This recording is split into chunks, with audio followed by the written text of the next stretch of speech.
Chapter 1: The Soldier with Big Dreams. In 1486, a baby boy was born in Sasaram, Bihar. His father was a small landowner, working under Afghan rulers. They named the boy Farid Khan. From his early days, Farid was full of energy and curiosity. He loved riding horses and reading stories of brave kings. His father often scolded him, saying, "You spend more time with horses than books." But Farid's heart was full of dreams. He wanted to do something big, something that would make his name remembered forever. When he grew older, he worked under Afghan nobles and learned how armies and rulers worked. One day, while guarding his master's camp, a tiger attacked. Farid fought it bravely and killed it with his sword. People shouted, "He is a lion," and gave him a new name, Sher Khan, meaning the tiger. Behind that title, however, was a thoughtful young man who wanted justice and kindness for all. Sher Khan rose fast because he was smart and honest.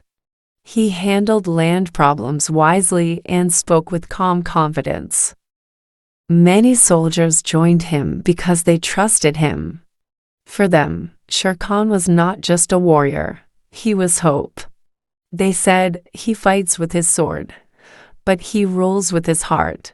His journey toward greatness had just begun. Chapter 2: Rise of a New Power. Sher Khan's fame started spreading across northern India. He worked for big Afghan leaders, but always dreamed of his own rule. A rule of fairness. He studied how rulers collected taxes, built roads, and treated people. He learned that true strength came not from fear, but from good planning and justice. Step by step, he took control of small lands in Bihar and Bengal. He treated the people well and made sure traders and farmers felt safe. But his rise brought jealousy. Other rulers began to see him as a threat. Some tried to attack him or spread lies. Still, Sher Khan stayed calm. "A wise ruler wins before the fight begins," he would say. He planned every move carefully and earned victory through patience, not anger. He knew one day he would face the Mughal Emperor Humayun. But before that, he wanted to make his foundation strong. He built small forts, made fair tax rules, and supported farmers. Villagers started calling him our protector. The poor found justice under him, and the rich respected his mind. Sher Khan was turning into Sher Shah, the respected king the land had been waiting for. Chapter 3: The Battle for Delhi. The time had come when Sher Shah had to prove his dream with courage. In 1537, he faced the powerful Mughal army near the Ganges River, at Chausa. His men were fewer, but his plans were sharper. During the battle, heavy rains turned the land to mud. Sher Shah used the weather cleverly, trapping the Mughal soldiers where they could not move. The victory was complete. Humayun barely escaped with his life. 2 years later, in 1540, they met again at Kannauj. Once again, Sher Shah's careful planning brought him success. This time, he captured Delhi and became the ruler of Hindustan. From a soldier's son, he had become the king of India. But when he entered Delhi, there was no pride in his eyes, only responsibility. He told his soldiers, "Do not harm the people. A true victory brings peace, not pain." He reopened schools, repaired homes, and welcomed traders. Markets filled with life again. People who had lived in fear now smiled freely. The streets of Delhi began to glow under his rule, not from gold, but from peace and order. Chapter for the Builder of Roads and Justice. Sher Shah was not just a king of battles, he was a king of plans. He wanted to make his land safe and connected. He introduced a fair tax system where farmers paid only what they could afford. He built strong forts and safe markets. But his biggest dream was one long road that would unite the country. He began building the Grand Trunk Road, which stretched from Bengal to Afghanistan. Along the road, he planted trees and built wells for travelers. He made resting houses every few miles where anyone, rich or poor, could eat, drink water, and sleep safely.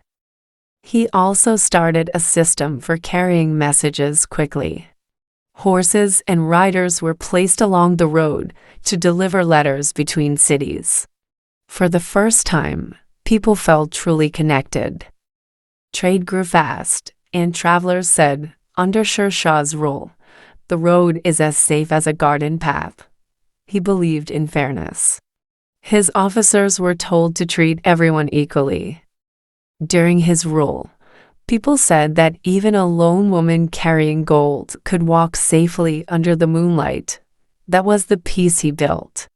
Chapter 5: The King and His People. Sher Shah often left his palace in disguise to see how his people lived. One night, dressed as a traveler, he met a farmer who complained about unfair taxes. Instead of punishing him, Sher Shah listened. The next day, the corrupt officer was removed. The farmer could not believe that the king himself had heard him. Sher Shah believed that a ruler's power came from his people's happiness. He respected scholars, gave jobs to the talented, and encouraged education. He built schools, mosques, and gardens, places where people could grow in both knowledge and peace. He treated Hindus and Muslims with the same respect. For him, honesty was the only religion a ruler needed. Trade and farming flourished. Caravans from Persia and Arabia came to India to buy goods. Villagers had enough food, and the roads were always busy with travelers. People started saying, under Sher Shah, the poor can sleep without fear, and the trader can travel without worry. His short rule became a golden time of fairness and calm. Chapter 6: The Final Journey. In 1545, while attacking the fort of Kalinjar, a sudden blast of fire spread through the fort, and Sher Shah was badly hurt. His men carried him to safety, but his wounds were deep. As he lay there, he whispered softly, "I did my best for my people." Those were his last words. Sher Shah passed away soon after. His son, Islam Shah, became the next ruler, but no one could match his father's wisdom. Sher Shah left behind more than roads and buildings. He left a system that made people believe in justice. Even today, when travelers move along the Grand Trunk Road, they walk on the dream of a man who wanted a country connected by kindness and courage. The road built by a king who ruled not with fear, but with love. If you like this story, don't stop here. Watch another English story next, and keep learning while feeling history come alive.